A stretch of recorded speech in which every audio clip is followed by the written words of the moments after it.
Bonjour à tous, merci d'être là. Aujourd'hui, je suis là pour parler d'Angular et plus particulièrement de comment vous pouvez migrer vos applications Angular tout au travers de leur cycle de vie. Alors, avant de rentrer dans le vif du sujet, je voudrais vous raconter une petite anecdote. Il y a maintenant plus de 10 ans, j'étais pour la première fois dans une conférence IT. Alors, ça se voit que c'est il y a plus de 10 ans, je pense que mes cheveux ont un tout petit peu grisé entre-temps. C'était en 2013 et j'étais à Devox Belgique. Et parmi les conférences auxquelles j'ai assisté, il y avait une conférence qui parlait de front-end. Alors, faut remettre le front-end en 2013, on parlait d'Angular JS. React était tout neuf. On était vraiment dans cet univers-là. Et il y a un speaker qui parlait de comment on peut faire évoluer son front-end. Il parlait, vous créez votre application, puis vous allez sans doute faire quelques bugs fixes, puis vous rajouterez peut-être des fonctionnalités, puis vous retravaillerez vos composants. Mais une chose que vous ferez potentiellement jamais, c'est mettre à jour vos dépendances. Alors déjà en 2013, ça m'avait choqué. Alors en 2025 et déjà en 2023, parce que la migration dont je vais vous parler, je l'ai fait il y a 2 ans, je trouve ça inadmissible en fait. Et je voudrais vous montrer toutes les embûches que j'ai pu rencontrer, mais aussi vous montrer que c'est complètement faisable, même avec une application d'une taille certaine. Mon nom est Loïc Magnette, je suis développeur pour une société de consultance belge appelée Onirix. Je suis aussi le papa d'une petite fille qui va bientôt avoir 4 ans. J'adore les chiens, j'ai un tout gros chien à la maison.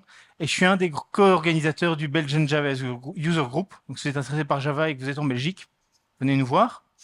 Et si vous avez des questions ou vous voulez échanger, il y a mes réseaux sociaux juste là en bas. Alors, pour commencer cette aventure, parce que somme toute c'est une aventure, là, le premier endroit où vous devriez aller, c'est sur Angular Dev/Update Guide. C'est là qui va vous guider sur quelles étapes vous devriez faire pour migrer. Et la première chose à faire, c'est fondamentalement fournir la version d'Angular où vous êtes. Et puis, vous allez devoir fournir une version où vous voulez aller. Et vous allez très vite vous rendre compte que le site web va vous dire une version majeure à la fois. Et vous pourriez être embêté parce que vous dites, mais moi, j'ai 3 versions à migrer, j'ai pas envie de passer. Alors, sachez que même quand il vous empêche, vous migrez une version et puis vous dites, j'oublie, c'est ce que j'ai fait. À un moment, j'ai migré de 11 à 12. Et j'ai vu un petit warning, je me suis fait, oh, ça a l'air de fonctionner, je vais pas m'embêter avec ça. J'ai migré à la version suivante sans trop y regarder. Et alors, la bonne nouvelle, c'est que mon petit warning il a disparu. Super. La mauvaise nouvelle, c'est que j'avais plus des warnings, j'avais des erreurs. Donc, migrer une version à la fois, c'est le meilleur moyen pour vous de tester progressivement qu'est-ce qui marche, qu'est-ce qui marche plus, et en fait avoir vraiment pouvoir délivrer continuellement, mais avec des incréments viables et pas juste dire, je fais un Big Bang et puis il faut peut-être tout réécrire. La deuxième chose qu'il va vous demander, si on regarde un peu, c'est de choisir la bonne version de Node. Dépendant de quelle version d'Angular, vous risquez de devoir changer votre version de Node. Parce que, si on regarde dans la doc, c'est clairement spécifié. Alors, le screenshot n'est pas tout à fait à jour, on est en Angular 20, mais en fonction de ça, vous allez devoir mettre à jour votre version de Node. Et peut-être d'autres choses. Et une chose que je vous recommanderais de faire, c'est certainement pas d'installer et de désinstaller votre version de Node à la main. Il y a des outils pour faire ça.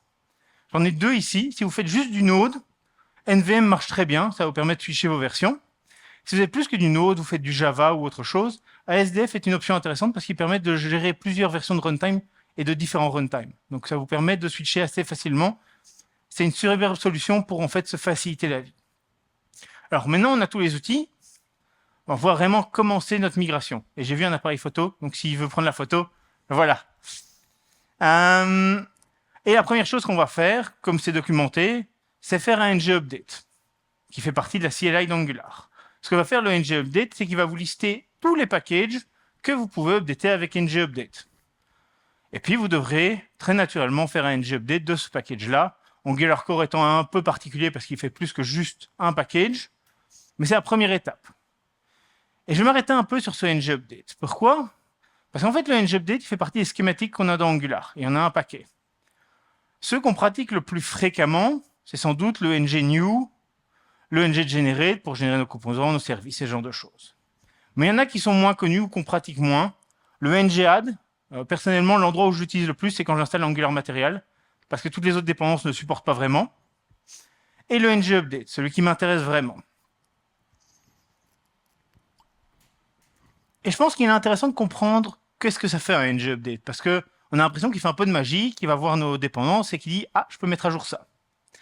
En fait, c'est absolument pas de la magie, c'est documenté dans la doc d'Angular. Et en fait, si on regarde précisément ce que ça fait, c'est le ng-update va prendre votre paquet JSON, regarder à toutes vos dépendances, et pour chacune des dépendances, aller voir leur paquet JSON et chercher pour une clé ng-update. Et si elle est présente, il va se dire, ah, ben en fait, ce package-là, il a un mécanisme de migration, je peux l'utiliser et je vais le proposer à mon utilisateur. S'il n'est pas là, il fait rien. Alors vous diriez, bah, ok, je fais mon MG update, je fais tous les updates que je veux, ben, c'est fini. Et c'est dans ce moment-là que vous vous demandez pourquoi j'ai encore 19 minutes à parler. Parce que ça, c'est dans le pays des bisounours. Parce que le NG Update, en pratique, il y a très peu de librairies qui le supportent complètement et qui ont vraiment cette clé NG Update qui vous aide facile la migration. Et le problème, c'est que généralement, dans nos applications, on n'a pas juste une dépendance. Alors ça, c'est peut-être exagéré en termes de dépendance, mais vous avez sans doute un large panel de dépendances. Et on a parfois la conviction que nos dépendances, elles sont parfaitement ordonnées, on sait pourquoi on a pris ça, pourquoi on n'a pas pris ça, et c'est parfaitement ordonné. Alors c'est peut-être vrai pendant les premières semaines d'un projet, peut-être les premiers mois, mais certainement pas les années. Parce que vous avez différentes équipes qui passent sur le projet, chacun a ses préférences, parce que où il y a une nouveauté qui est arrivée, quelqu'un veut utiliser autre chose. Et donc vos références, elles ressemblent plus à ça. Une bibliothèque au milieu des enfers sans ordre. C'est un peu pénible. Et vous allez devoir gérer ça. Parce que quand vous mettez à jour vos dépendances, il va falloir gérer toutes ces librairies qui sont là pour des bonnes et mauvaises raisons. Pareil, j'ai eu des projets où j'avais 3 dépendances différentes pour des composants graphiques. Et des composants qui faisaient parfois la même chose. Hein. Ou plusieurs librairies pour faire du state management. On se demande pourquoi. Alors, du coup, la première chose à faire, c'est de se rendre compte un petit peu où on en est. Et pour ça, il n'y a rien de mieux qu'un npmls-all qui va vous donner toute votre dépendance. Comme ça, vous voyez exactement ce qu'il y a dans votre projet. Vous ne posez pas la question de qu'est-ce qui est là, pourquoi. Vous pouvez tout voir. Alors, ce npmls, il est utile pour une raison, c'est qu'on peut aussi voir les versions d'une dépendance en particulier. Et vous allez voir, ça peut être utile un peu plus tard. Maintenant qu'on a toutes nos dépendances, vous pourriez dire, chouette, maintenant je peux migrer. Et je vous dirais, pas encore. Parce qu'il faudrait peut-être faire un peu de nettoyage dans vos dépendances. Parce que potentiellement, dans votre liste de dépendances, il y a des choses que vous n'utilisez plus, qui étaient là au début du projet, et 3 ans plus tard, il n'y a plus personne qui les utilise. Et ça a été mon cas. J'ai eu une dépendance, j'arrivais pas à migrer, je me dis, mais pourquoi cette dépendance m'embête? Et puis j'ai cherché un peu et je me suis rendu compte que cette dépendance a été utilisée nulle part. Je l'ai retirée, et la migration, elle était plus facile. Donc, plutôt qu'essayer de migrer des choses que vous n'utilisez pas, retirez les choses que vous n'utilisez pas, et migrer, ce sera plus facile. Ensuite, on peut se demander, ok, mais c'est quoi le gap entre où j'en suis aujourd'hui et où je veux aller? Pour ça, de nouveau, il y a une petite commande npm, il y a le npm outdated, qui va vous lister, d'une part, votre version courante de votre dépendance, de toutes vos dépendances en l'occurrence, la version maximum autorisée sur base de votre semver dans votre package JSON, donc celle que vous pourriez upgrader potentiellement, déjà, c'est déjà un premier upgrade, et va aussi donner la toute dernière version. Alors, la chose à ne surtout pas faire, c'est prendre la toute dernière version et les remplacer partout dans votre package JSON et faire un npm install. Je ne vais pas dire 100% de chance que ça ne marche pas, mais non, 9,9999 que ça ne marchera pas. Vous avez tout cassé, pas la bonne solution. Maintenant que vous avez tout ça, vous allez devoir en fait migrer toutes les dépendances qui ne supportent pas le ng update. Et ce processus de migrer toutes ces dépendances, personnellement, ça me fait souvent penser à un chat qui joue avec une pelote de laine. Pourquoi ça? Vous allez prendre votre package JSON, vous allez faire votre ng update, vous allez faire un npm install, et il va dire, ah, cette dépendance-là, elle n'est pas compatible avec ma version d'Angular. Vous dites, pas de souci, mon grand, je change ma version de dépendance, je l'incrémente, je suis, en fonction de la documentation, je mets à jour, je refais un npm install, ah, il y en a une autre. Et en fait, c'est un peu comme un chat qui essaie d'attraper sa pelote de laine, et en fait, il va défaire les nœuds au fur et à mesure, jusqu'à ce qu'il n'y ait plus aucun nœud. Et c'est fondamentalement ce qui va se produire. Ce qui veut dire que quand vous allez faire une migration, vous allez avoir un changelog de cet ordre-là. Et alors, si vous voyez un peu sur la droite, ce n'est qu'un fragment de ce qui a été changé dedans. Et ce n'était pas la pire migration que j'ai eu à faire. Mais vous risquez d'avoir beaucoup de changements. Du coup, petite astuce, j'en ai fini par en faire un script SH quand je fais des migrations. Commencez par toujours retirer votre node module, parce que vous ne voulez pas des vieilles dépendances qui traînent. Vous ne voulez pas non plus votre cache Angular. Et alors, votre package lock, c'est le pire moment de l'avoir, parce que le but, c'est justement de ne pas locker mes dépendances. Je veux me mettre à jour, donc je veux m'en débarrasser. Et puis, vous faites un npmi, et vous allez boucler autour de ça jusqu'au moment où toutes vos dépendances semblent fonctionner. Alors, c'est bien, vous dites, chouette, je peux mettre à jour mes packages. Mais vous risquez d'avoir un problème qui se pointe. C'est vous utilisez des dépendances, et potentiellement, leurs API, elles vont changer. Il n'y a rien de garanti là-dedans. Alors, dans notre cas, on a eu beaucoup de chance. On a une dépendance sur Firebase, et Firebase a été suffisamment gentil quand ils ont migré leur dépendance de dire, on vous garde un legacy. Donc, vous pourrez continuer à utiliser le legacy, il faudra migrer un moment, mais en premier temps, vous pouvez fonctionner. Ce n'est pas le cas de tout le monde. Donc, c'est fondamentalement des choses que vous pouvez avoir. J'ai eu un projet où ben, il y avait une dépendance pour Angular, et puis ils ont décidé d'une version à l'autre de dire, bon, en fait, on drop la dépendance pour Angular, vous n'avez qu'à utiliser des web components, s'il vous plaît. Ce qui vous dit que ben, il faut réécrire.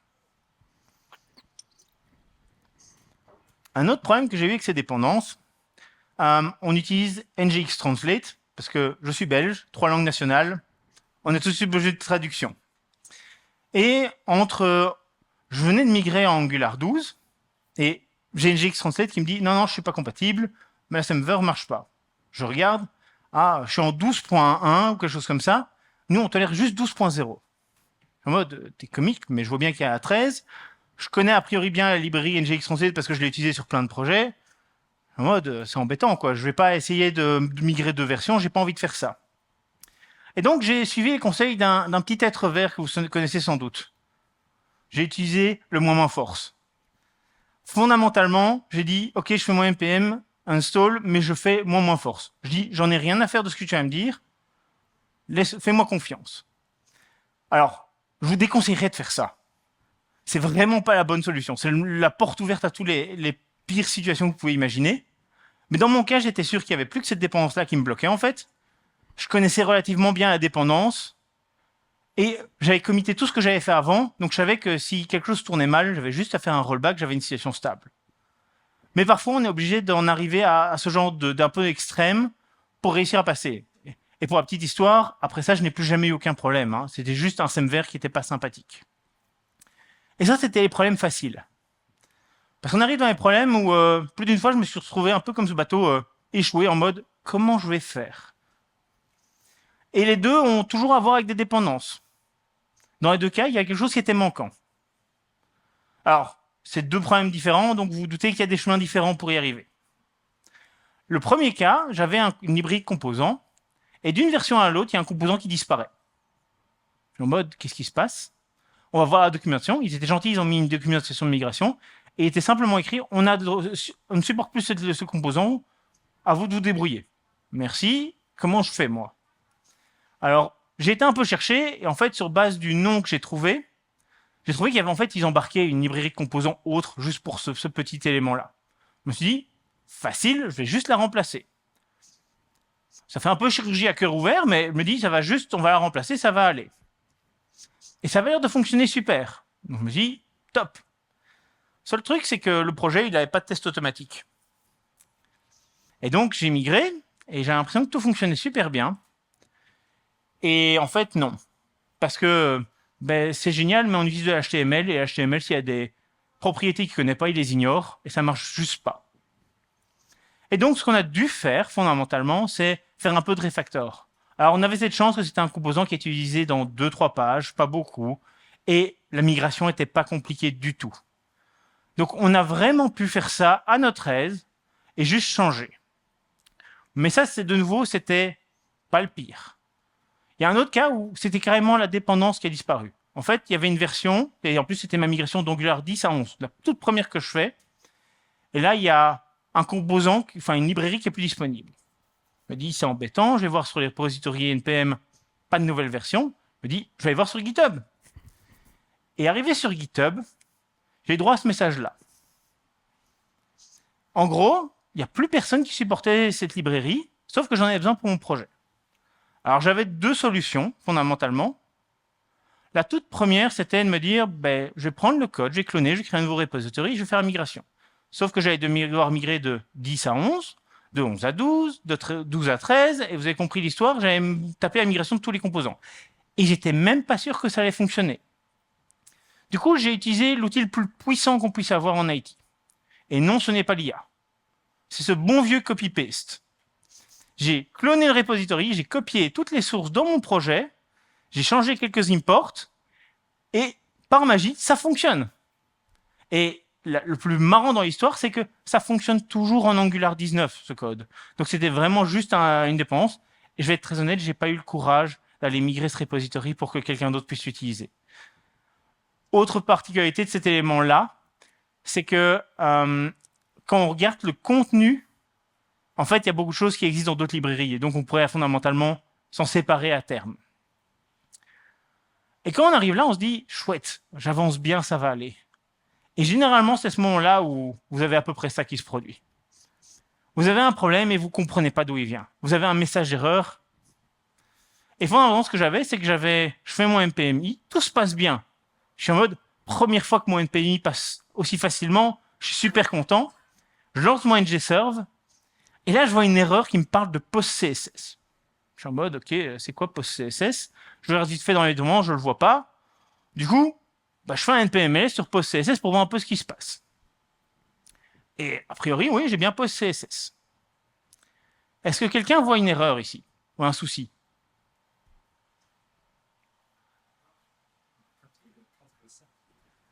Bien vu. Juste là, j'ai deux versions majeures différentes qui sont embarquées dans mon projet. Alors, je viens du monde Java, et je sais que si j'ai deux versions majeures embarquées dans ma même application, c'est une recette pour les catastrophes.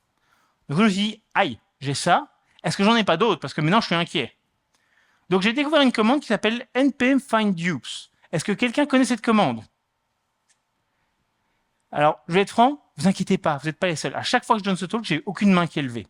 Donc apparemment, c'est une commande cachée que personne ne connaît. J'ai eu ma chance de la découvrir. Donc, je l'ai lancée, et de manière très évidente, il m'a dit, bah oui, il y a un conflit de dépendance. Alors, je me suis demandé comment je pouvais solutionner, et je vous ai déjà un peu spoilé la solution. Ma première réaction, c'était, est-ce que je peux pas upgrader ma version de ma dépendance qui importe ça? Non, je pouvais pas. L'autre solution, c'est que je me dis, je suis un développeur Java, je me dis, est-ce que je peux pas exclure cette dépendance? Parce qu'en fait, je l'ai déjà 3 fois, j'ai pas besoin de l'avoir une quatrième. Dans Node, il n'y a pas moyen d'exclure une dépendance. Du coup, j'étais un peu coincé. Le second moment, j'ai trouvé cet élément-là, npm dedupe. Alors, très simplement, qu'est-ce que ça fait le dedupe? C'est si vous prenez un arbre de dépendance comme celui-ci, c'est un très simple, mais j'ai une dépendance A qui a deux dépendances B et C, et ces dépendances B et C ont une dépendance sur D, mais pas la même version. Fondamentalement, mon cas d'utilisation. Ce que va faire npm quand vous lancez le dedupe, c'est qu'il va essayer de remonter une version plus haut dans l'arbre, comme ça elle a la précédence sur tout, et on ne va pas chercher les autres. Et de cette manière-là, en fait, vous fixez votre version, et en fait, ça annule le problème. Donc j'ai lancé ce npm dedupe, qui a fondamentalement solutionné mon problème. La chose la plus marrante de ce problème-là, c'est que il y a quelques mois, j'ai voulu la reproduire pour une démo, en voulant montrer en live ce qui se passait, j'avais un peu plus de temps, et j'ai jamais réussi à la reproduire. Donc, ce qui est fort probable, c'est qu'à ce moment-là, les packages que j'utilisais avaient ce problème-là. Entre-temps, ça a été fixé. Donc, je suis juste arrivé au mauvais moment. Alors, vous dites, chouette, ça a l'air de marcher. C'est sans compter votre styling, parce que vous utilisez des composants, et si vous êtes des utilisateurs d'Angular Material, vous avez peut-être rencontré le problème que Angular Material, entre la version 2 et 3, il y a quelque chose qui a cassé. Alors, ils ont essayé de faire un effort. Rendons-leur... ils ont fourni un schématique pour essayer de vous migrer automatiquement vos composants. Le problème, c'est que des composants, on peut les customiser d'un tellement grand nombre de manières qu'un schématique ne peut pas le fixer pour vous. Si vous les customisez tellement finement que, en fait, le schématique ne sait plus rien faire. J'ai des collègues sur un projet, pour un client, ils ont carrément dû abandonner tout le styling qui existait. Par chance, le client était OK avec ça. Parce qu'en fait, les développeurs précédents avaient été tellement finement customisés les composants que la migration avait tout cassé. Et là, vous vous dites, chouette, on arrive à la fin de tout ça, je vais pouvoir avancer. En fait, pas tout à fait.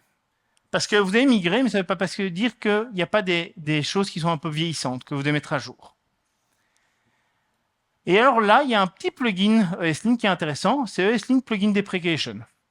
Quand vous le lancez, ça va vous permettre d'avoir en fait ceci qui va vous lister en fait tous les morceaux de code qui utilisent du code déprécié. C'est ultra utile parce qu'a priori, quand vous migrez, il y a du code qui des API évolués et donc il y a de la dépréciation. Donc, c'est un bon moyen de le faire. Par défaut, il se met en erreur. Ici, il est en warning pour la customisation, mais c'est un autre moyen. Et ensuite, vous avez encore tout un tas de to-do à faire. Parce que si on regarde l'évolution d'Angular, ça va être toutes les features qu'on a eues entre Angular 13 et Angular 19 à l'époque. Il y en a un paquet. Il y a un paquet de choses qui ont changé, des dépréciations. Et donc, il va falloir migrer. Alors, pour faire ça, on en revient à nos bons vieux schématiques parce qu'Angular est sympathique assez pour nous en fournir. Typiquement, il y a tous les schématiques pour migrer vers les nouveaux contrôles flow d'Angular. Il y a ceux pour migrer vers les standalone. C'est peut-être celui qui a été le plus pénible dans mon cas, parce que si vous avez un projet un peu consistant, les standalone ne sont pas aussi évidents que ça à migrer. Aussi, nettoyer vos imports, toujours utile. Et pour les control flow, en fait, vous n'allez plus avoir le choix à partir d'Angular 20, il va les migrer pour vous. Donc, que vous le vouliez ou non, vous allez y passer parfois. Il y a aussi des nouveaux schématiques pour tout ce qui est signaux, parce que les nouveaux API de signaux sont là. Donc, il y a déjà des schématiques pour migrer. Ce n'est pas encore obligatoire, mais si vous voulez tester, c'est là. Vous pouvez les utiliser. Et il se pourrait que les schématiques soient un peu bloquants. Et dans ce cas-là, c'est ce que j'ai eu au départ avec les standalone. Plutôt qu'essayer de tout migrer d'un coup, on l'a fait pas à pas. Quand on changeait un composant, on le migrait au standalone en se disant, OK, est-ce que ça fonctionne pas. Et en fait, on y va petit par petit pas et on y arrive aussi. À un moment, on est arrivé à un point où on pouvait se permettre de migrer tout en standalone et de prendre le temps, mais on peut aussi dire, j'y vais progressivement plutôt qu'essayer de tout faire d'un coup. Donc, c'est deux stratégies qui fonctionnent. Et par moment, vous allez vous sentir juste là, comme ce véhicule. Parce qu'il y a plus d'une fois où j'ai l'impression d'être bloqué, pas trouver mon chemin. L'exemple de post CSS, je peux vous assurer que je suis resté assis devant ma chaise en me disant, mais qu'est-ce qui se passe? Je comprends pas. On appelle les collègues, on demande les avis d'autres personnes, personne ne trouve. Et on se dit, mais qu'est-ce qui se passe? Alors, par chance, et parce qu'on est en 2025 et c'est difficile de faire un talk son où on ne parle pas d'IA, vous avez de l'IA qui peut vous donner, en fait, avoir un collègue tout le temps dispo, mais aussi qui vous permet de prendre beaucoup de recul. Parce qu'il a, a priori, aucun de vos biais quand il attaque le code, et donc il va vous permettre de dézoomer. Et parfois, ce dézoom permet de se dire, ah, attends, avec cette idée-là, je peux peut-être faire quelque chose d'autre. Ne vous attendez pas à ce que l'IA vous donne la bonne solution, mais parfois, il peut vous débloquer. Alors, on arrive au bout de ce talk et au bout du temps. Et si vous devez retenir que 3 choses, parce que je sais que ça fait beaucoup de contenu, ce seraient les 3 suivantes. La toute première, c'est quand vous migrez une version à la fois. Pas plus, pas moins, juste une version. S'il vous plaît, ayez des tests. Je sais que ce n'est pas parfois la plus grande joie qu'on écrit des tests, mais quand vous faites une migration, c'est un filet de sécurité. Parce que vous pouvez dire, ma migration est passée et mes tests passent. Si j'ai confiance que mes tests sont d'une certaine qualité, en fait, je suis plus à l'aise. Donc, pensez à le faire. Et la dernière chose, et peut-être pas la moindre, c'est planifier vos mises à jour. Parce qu'on a tendance à se dire, ah, il y a une nouvelle version d'Angular qui est sortie, je vais faire la migration. Ah, on n'a pas le temps parce qu'il y a cette nouvelle feature, il y a cette release, il y a 6000 choses qui peuvent arriver. Et on va dire, ah, ben non, on le fera plus tard. 6 mois plus tard, il y a une nouvelle release d'Angular. Non, on n'a toujours pas le temps. Et vous êtes déjà à 2 versions de retard. Et à partir de ce moment-là, en fait, vous n'avez plus migré. Le faire régulièrement vous permet que les migrations, vous savez comment ça se passe, vous êtes habitué à les faire, et vous savez que si quelque chose ne va pas bien, vous savez comment les fixer. Plus vous le faites, plus c'est facile pour vous. Si vous ne le faites pas, ça va être de plus pénible. Donc faites-le régulièrement, planifiez vos mises à jour. Et ça ne veut pas dire que vous allez migrer tout de suite à une version d'Angular quand elle arrive. J'ai des clients qui disent on reste sur une version, la dernière -1, parce qu'on ne veut pas avoir potentiellement les petites choses qui ne seraient pas parfaites dans la nouvelle version. Alors, je vous remercie pour votre attention. C'est le moment où je vais vous demander de travailler un petit peu. Il y a le QR code où il y a l'application avec le planning. Et il y a moyen de donner arrêter les talks et donner votre avis. Et je vous demanderai juste de prendre quelques minutes et de donner ce feedback. C'est intéressant pour moi. Ça permet d'améliorer les talks, ça permet d'améliorer les présentations. Donc si vous pouvez prendre cette petite minute pour moi, j'en serai très reconnaissant. J'ai encore un téléphone, donc vert. Voilà. Et si vous êtes intéressé par les slides, il y a un QR code, vous pouvez retrouver tous les slides de la présentation. Et en bonus, en fait, ce sont les slides de la présentation en version un peu plus longue, vous aurez un peu plus de slides. Donc vous aurez encore du contenu que vous n'avez pas encore consommé. Alors, vous avez de nouveau mes réseaux sociaux. Et alors, j'ai une bonne nouvelle pour vous. Si vous dépêchez vite, j'ai quelques t-shirts pour vous. Merci pour votre attention.